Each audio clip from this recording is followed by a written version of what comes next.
الذي أرسله الله تعالى بالحق بشيرا ونذيرا وداعيا إلى الله بإذنه وسراجا منيرا سبحانك لا علم لنا إلا ما علمتنا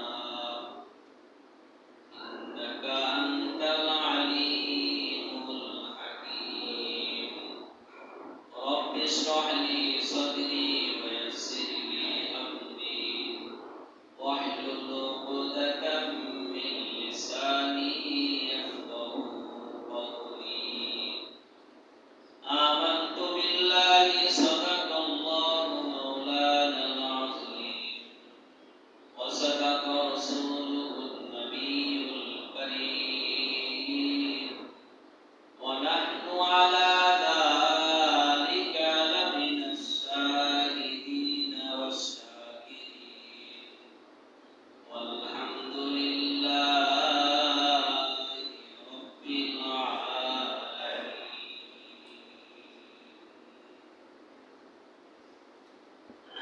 আলহামদুলিল্লাহ আল্লাহ পাক রব্বুল আলামিনের দরবারে লাখ কোটি শুকর যে মহান রব্বুল আলামিন আমাদেরকে সুস্থ রেখে দুনিয়াবি সমস্ত কাজ থেকে ফারিগ করে আল্লাহ পাক রব্বুল আলামিনের মহান হুকুম দুবার নামাজ আদায় করার সুযোগ করে দিয়েছেন এজন্য দিল থেকে শুকরিয়া জানাই আলহামদুলিল্লাহ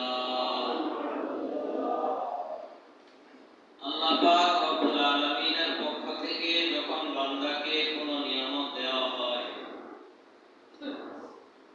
তো বান্দার জন্য উচিত হলো আল্লাহ তাআলার নিয়ামত পাওয়ার পরে নিয়ামতের শুকরিয়া আদায় করা লাইন শাকারতুম লাযিদান্নাকুম আল্লাহ বলেন নিয়ামত দেওয়ার পরে যদি তোমরা শুকরিয়া আদায় করো তাহলে আমি আল্লাহ তোমাদের নিয়ামত বহুগুণ বাড়াই দেব ওয়ালাইন কাফারতুম মিন আযাবি লাশাদীদ আর নিয়ামত পাওয়ার পরে যদি অকৃতজ্ঞতা প্রকাশ করো অস্বীকার করো তাহলে তোমাদের জন্য আমি আল্লাহর শাস্তির ব্যবস্থা করেছি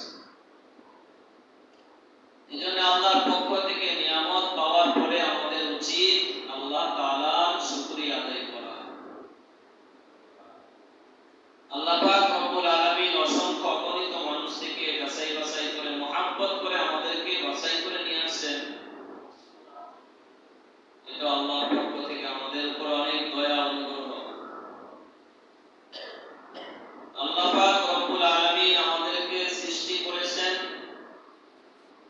আল্লাহর ইবাদত করার জন্য ওমা খালাকাতুল জিন্না ওয়াল ইনসা ইল্লা লিয়াবুদুন আল্লাহ বলেন আমি জিন এবং ইনসান মানুষ এবং জিন জাতিকে ইবাদতের জন্য সৃষ্টি করেছি আমি তাদেরকে বানাইছি ইবাদত করার জন্য ইবাদত না করার কোনো সুযোগ নাই আমি তাদেরকে শুধু দুনিয়া ভোগ করার জন্য সৃষ্টি করি নাই শুধু দুনিয়াতে বিবাহ শাদী সন্তান জন্ম দেওয়া খাওয়া দাওয়া করা এর জন্য আমি সৃষ্টি করি নাই ওমা খালাকতুল জিন্না ওয়াল ইনসা ইল্লা লিয়াবুদুন আমি আল্লাহ সৃষ্টি করেছি যে তারা আমার ইবাদত করবে আর যারা আমি আল্লাহর ইবাদত করে তারা আমি আল্লাহকে মানে যারা ইবাদত করে না তারা আমি আল্লাহকে মানে না এজন্য আল্লাহ রাসূল বলেন লা তাআতানি লিমাখলুকিন ফি মাসিয়াতিল খালিক আমি আল্লাহর সাথে দুনিয়ার কারো তুলনা হয় না আমি আল্লাহর সাথে কেউ সমান হয় না এজন্য ইবাদত করার ক্ষেত্রে যদি কারো বাধা আসে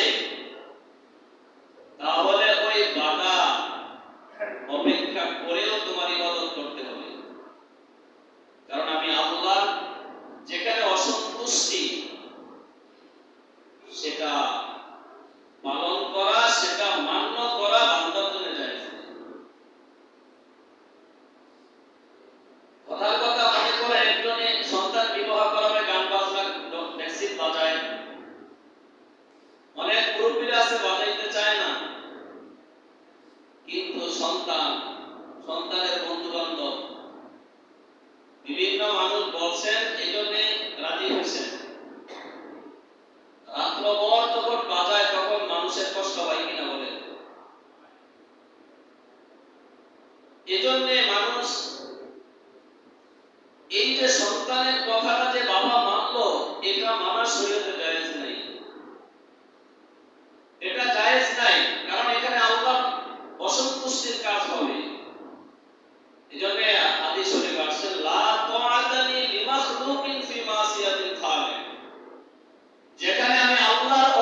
সেখানে তামাম দুনিয়ার কোনো মাখলুকার আনুগত্য করা যায় না, চাই সে তার আপনার মা হোক, বাবা হোক, সন্তান হোক, যাই হোক না কেন।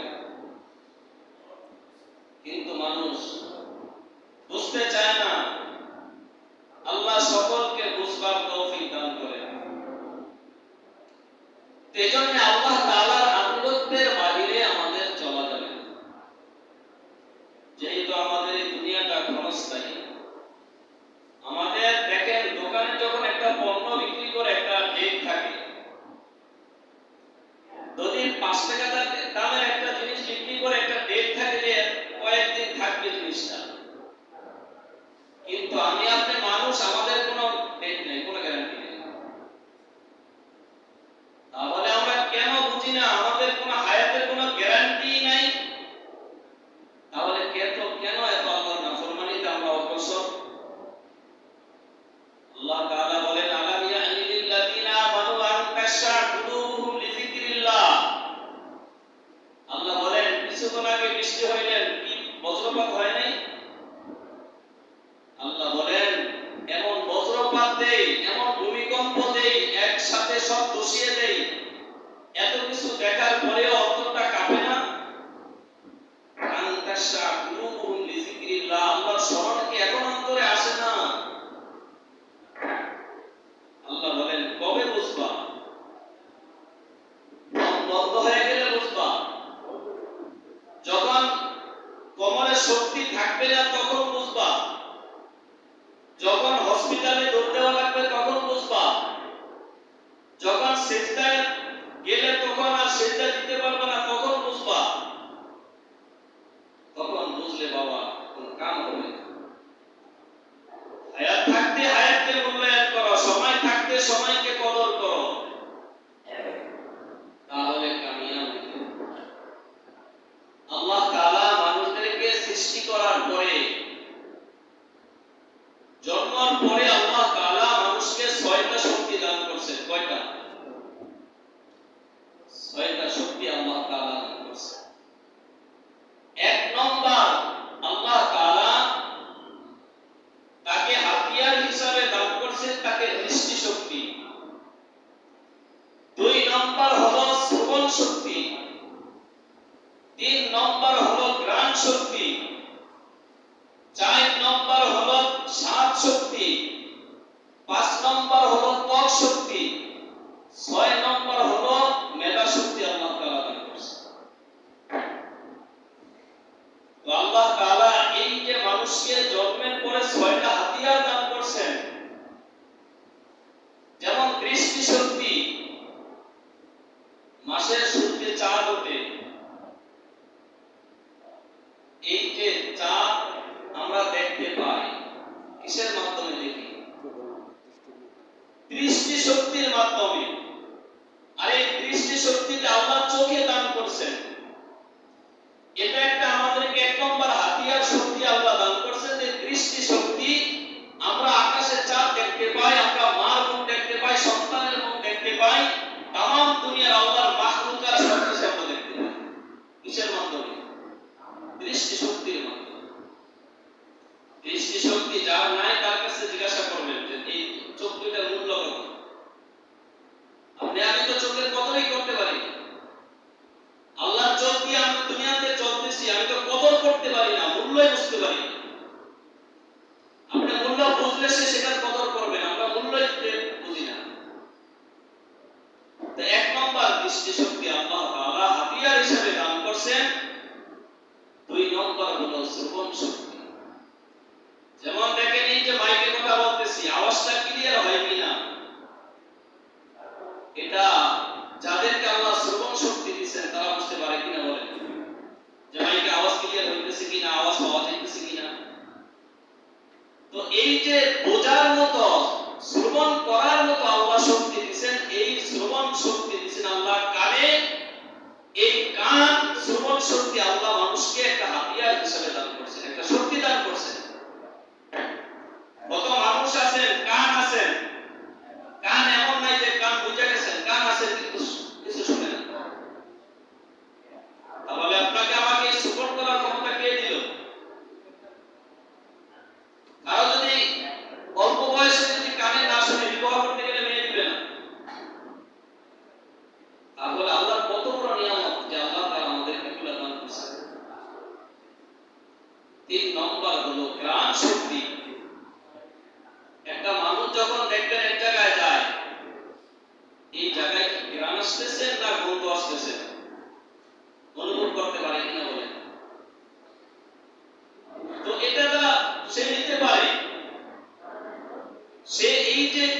শক্তি আল্লাহ হাতিয়ার হিসেবে দান করছেন, যে সে এক জায়গায় গেলেই নাকটা ওই জায়গায় গেলেই বুঝতে পারে সেখানে গ্রাম না গন্ধ। তো আল্লাহ তাআলা এই অনুভবটা করার মতো আল্লাহ তাআলা নাকের কে শক্তি দিয়েছেন, নাক এটা অনুধাবন করতে পারে গ্রাম না গন্ধ। আল্লাহ তাআলা ৩ নম্বরে হাতিয়ার দিয়েছেন, নাকে দিয়েছেন গ্রাম শক্তি। ৪ নম্বর হলো স্বাদ। আমরা যখন একটা খাবার আসে, খাবারটা যখন আমরা মুখে দেই বুঝতে পারি কিনা খাবারটা স্বাদ লবণ কম দিচ্ছে না বেশি দিচ্ছে, স্বাদ কি হয় না স্বাদ হয় না বুঝতে পারি কিনা বলেন? তো আল্লাহ তাআলা এটা জিহ্বার মাধ্যমে অনুধাবন করতে পারি। জিহ্বায় আল্লাহ তাআলা স্বাদ শক্তি হাতিয়ার আল্লাহ তাআলা আমাদেরকে দিয়েছেন। আমরা জিহ্বায় দিলে বুঝতে পারি এটা স্বাদ হয়েছে কি হয় নাই। ৫ নম্বর হলো ত্বক শক্তি। যেমন দেখেন সকালে আবহাওয়ার গরম কেমন, কত গরম ছিল, সকালে আসছে পুরা ভিতরে কিন্তু গেছে। আর এই যে কিছুক্ষণ বৃষ্টি হলো আল্লাহ তাআলা আবহাওয়া কত ঠান্ডা করে দিয়েছে। এখন এই যে আবহাওয়া গরম কিনা ঠান্ডা এটা কিন্তু মানুষের শরীর চামড়া এটা উদ্ভাবন করতে পারে। আল্লাহ তাআলা ত্বক শক্তি দিয়েছেন, চামড়া এটা উদ্ভাবন করতে পারে এখন কি ঠান্ডা না গরম। আল্লাহ তাআলা মানুষকে ৫ নম্বর হাতিয়ার ত্বক শক্তি দান করছেন। ৬ নম্বরে আল্লাহ তাআলা মেধা শক্তি দান করছেন। যেমন দেখেন একটা বাল্ব জ্বলছেন, এই বাল্বটা যে জ্বলছেন এই বাল্বটা জ্বলার জন্য তারে সংযোগ দেওয়া লাগছে কিনা বলেন? কারেন্ট লাগছে না? কারেন্ট আবার ২ প্রকার, একটা হলো নেগেটিভ আর একটা হলো পজিটিভ। দুইটা না হলে কিন্তু হবে না কারেন্ট। এখন দুইটা দেওয়ার পরে কি আর সুইচ দেওয়ার পরে লাইট জ্বলছেন, এই যে এগুলা সব করলেন এটা কিসের মাধ্যমে করছেন? মেধার মাধ্যমে। কিসের মাধ্যমে? মেধার মাধ্যমে করছেন। আর এই মেধাটা আল্লাহ তাআলা মস্তিষ্কে মানুষকে দান করছেন। এই যে আল্লাহ তাআলা আমাদেরকে মেধা শক্তি মস্তিষ্কে যে একটা হাতিয়ার নামক দান করছেন, এটা আল্লাহ তাআলা আমাদেরকে অনেক বড় নিয়ামত দিয়েছেন। আর মস্তিষ্কে যদি মেধা শক্তিটা না দেন, বুঝ শক্তি যদি না থাকে, তাহলে রাস্তায় ঘুরে বলে পাগল, তার কোনো মূল্য নেই। উঠিলুপি কিন্তু তার কোনো মূল্য নেই, বিছানায় জায়গা নেই। এই জন্য চিন্তা করার বিষয়, আল্লাহর নিয়ামত নিয়ে ফিকির করা, চিন্তা করা, বাবা যে আল্লাহ কত নিয়ামত দিয়ে আমাকে লালন পালন করতেছে। এই যে ৬টা হাতিয়ার আল্লাহ তাআলা মানুষকে দিয়েছেন, এই ৬ হাতিয়ার দ্বারা মানুষকে দুনিয়াতে ক্ষণস্থায়ী জীবনের সুখ শান্তি, এই ৬ হাতিয়ার দ্বারা যা জানা যায় তার দ্বারা ক্ষণস্থায়ী দুনিয়ার সুখ শান্তি লাভ করা যায়। এই সমস্ত ৬ হাতিয়ারের দ্বারা যা কিছু অর্জন হয়, এর দ্বারা ক্ষণস্থায়ী দুনিয়ার সুখ শান্তি কি হয়? অর্জন করা যায়, অনুভব করা যায়। কিন্তু আখিরাতে মরার সময় কি হবে, মরার পরে কি হবে, আল্লাহর সামনে কি নিয়ে দাঁড়াইতে হবে, কবরে কি হবে, পুলসিরাতটা কেমন হবে, মিজানের পাল্লাটা কেমন হবে, এগুলা কিন্তু ৬ হাতিয়ারের দ্বারা জানা যায়। ৬ হাতিয়ারের দ্বারা এটা বোঝা যায় না। ৬ হাতিয়ারের দ্বারা এগুলা বোঝা যায় না। চিরস্থায়ী জিন্দেগিতে আমাদের যা দরকার, চিরস্থায়ী জিন্দেগিতে আমাদের সাথে যে মুআমালা হবে, এগুলা জানা যায় না। এগুলা জানার জন্য আল্লাহ তাআলা ৭ নম্বরে আমাদেরকে একটা হাতিয়ার দান করছেন, যেটা আমাদের শরীরের সাথে, অঙ্গ প্রত্যঙ্গের সাথে কোনো সম্পৃক্ততা নাই। অঙ্গ প্রত্যঙ্গের কোনো সম্পর্ক ছাড়া আল্লাহ ৭ নম্বর, যেন আমরা আখিরাতে আমাদের কি জরুরি, আখিরাত বোঝার জন্য আমাদের কি জরুরি, আখিরাতের সুখ শান্তি বোঝার জন্য আমাদেরকে আল্লাহ ৭ নম্বর একটা হাতিয়ার দিয়েছেন। সেটা হলো আমাদেরকে আল্লাহ তাআলা এটা বোঝার জন্য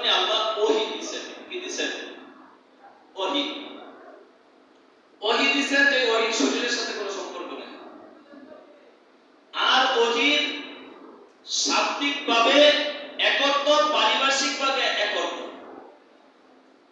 ওহি শাব্দিকভাবে বুঝেন এমন ইঙ্গিত, যে ইঙ্গিতটা যাকে করা হয়, যে করে সেই বোঝে, আর কেউ বোঝে না। যে ইঙ্গিত করে আর যাকে উদ্দেশ্য করে করে তারাই বোঝে, আর কেউ বোঝে না। যেমন বোঝেন, এই জায়গায় দুইজন বন্ধু নামাজ পড়তে আসছে একসাথে, আসার সময় বইলে আসছেন যে বন্ধু, যখন মসজিদে আমি বসবো পিছনে, তুমি সামনে বসবা। যদি আমরা নামাজের মধ্যখানে বের হয়ে যাই, আমি যদি সামনের থেকে বলি হাইটা সব লোক ট্যাঙ্গায় গিয়া বলি যে বন্ধু লঞ্চ হয়ে যাই, মজলিসে অসুন্দর হবে, বিশৃঙ্খলা সৃষ্টি হবে। এজন্য বন্ধু বন্ধুকে বলে আসছেন, আমি যখন সামনের থেকে পিছনে চলে যাব তখন তোমাকে আমি আঙ্গুল দ্বারা ইশারা দিব, তুমি বুঝবা বেরিয়ে না। এই ইঙ্গিতটা শুধু বন্ধু বন্ধুকে বুঝাই দিচ্ছেন, শুধু ওঠার পরে বন্ধুই বুঝছে না, পাশে বুঝে না। এই জন্য ওহির শাব্দিক অর্থ হলো এমন ইঙ্গিত, যে ইঙ্গিতটা যে করে আর যাকে উদ্দেশ্য করে সেই বুঝে। ইসলামের শরীয়তের পরিভাষায় ওহী বলা হয় আল্লাহর পক্ষ থেকে নবীদেরকে যেই ইলহাম দেওয়া হয়, যেই বার্তা দেওয়া হয়, এটাকে ওহী বলা হয়। যেমন আল্লাহর পক্ষ থেকে নবীদেরকে যে বার্তা দিবেন, এটা আল্লাহ জানে কি দিবেন, আর নবী জানে আল্লাহর পক্ষ থেকে কি দিবেন, আর পাশে কেউ জানে না। এই যে ওহী শুধু আল্লাহর পক্ষ থেকে যে দিবেন, এটা আল্লাহ জানেন, আর যেই নবীকে দিবেন সেই নবী জানেন। তো ওহী হলো দুই প্রকার। কত প্রকার? ওহী দুই প্রকার। ওহী মাতলুব, ওহী গায়রে মাতলুব। যেটা আপনারা বুঝবেন না, তো ওহী মাতলুব হলো যেমন যেটা নাকি আল্লাহর পক্ষ থেকে যেই মর্ম এবং শব্দ স্বয়ং আল্লাহর পক্ষ থেকে আসছে। যে ওহী হলো কোরআন, যে কোরআন আল্লাহর পক্ষ থেকে স্বয়ং মর্ম আসছেন, শব্দ আল্লাহর পক্ষ থেকে আসছে, এটা হলো ওহী কোরআন, এটাকে ওহী মাতলুব বলা হয়। আর গায়রে মাতলুব হলো যেটা মর্ম আল্লাহর পক্ষ থেকে আসছেন, কিন্তু শব্দ উচ্চারণ এটা রাসূল সাল্লাল্লাহু আলাইহি ওয়াসাল্লামের পক্ষ থেকে হয়েছে। মর্ম আল্লাহর পক্ষ থেকে, কিন্তু শব্দ উচ্চারণ করেছেন রাসূল সাল্লাল্লাহু আলাইহি ওয়াসাল্লামের পক্ষ থেকে। এটাকে বলা হয় ওহী গায়রে মাতলুব। এই যে আমাদের এই যে 6 নম্বর 6টা যে হাতিয়ার দিবেন, এই 6 হাতিয়ারের দ্বারা আমাদের এই দুনিয়াতে ক্ষণস্থায়ী জিন্দেগিতে বলেছি কিছু অনুভব করা যায়, কিন্তু আমাদের মরার সময় কি হবে, মরার পরে কি হবে, এগুলা কিন্তু জানা যায়। এগুলা জানার জন্য আল্লাহ আমাদেরকে ওহী দিয়েছেন। আর সেই ওহী আমাদের যদি আখিরাত বুঝতে চাই, কোরআন বুঝতে হবে, আখিরাত বুঝতে চাই তো রাসূলের হাদিস জানতে হবে। এই ছাড়া কোনো বিকল্প কিছু নেই। যেমন আমার দুনিয়াতে চলার ক্ষেত্রে, দুনিয়াতে কোন কাজ করলে আমি জান্নাতে যাব, কোন কাজ করলে আমি জাহান্নামে যাব, এটা কিন্তু 6 হাতিয়ারের দ্বারা জানা যায় না। এটা ওই ওহীর মাধ্যমে জানতে হবে, কোরআন হাদিসের মাধ্যমে জানতে হবে। এজন্য সাংসারিক কাজের ক্ষেত্রেও আমাদের কোরআন হাদিস লাগবে। আখিরাতে যেমন যেমন সাংসারিক কাজ, ব্যবসা বাণিজ্য করা, খাওয়া দাওয়া করা, ঘুমানো, ক্ষেত কামার করা, দুনিয়ার আনুষঙ্গিক যা কাজ আছে এটা হলো সাংসারিক কাজ। আর আখিরাতের কাজ নামাজ পড়া, রোজা রাখা, হজ করা, যাকাত দেওয়া, দান সদকা করা, এগুলো হলো আখিরাতের কাজ। তো সাংসারিক কাজেও কি করলে আমি জান্নাতে যাব, কি করলে আমি জাহান্নামে যাব, যদি এটা বুঝতে চাই তাহলে আমি আমার ওই যে ওহী, যেটা আল্লাহ কোরআনের মাধ্যমে জানাইছেন, যেটা রাসূলের মাধ্যমে হাদিসের মাধ্যমে জানাইছেন, এগুলার জ্ঞান আমার অর্জন করতে হবে, এগুলো আমার বুঝতে হবে।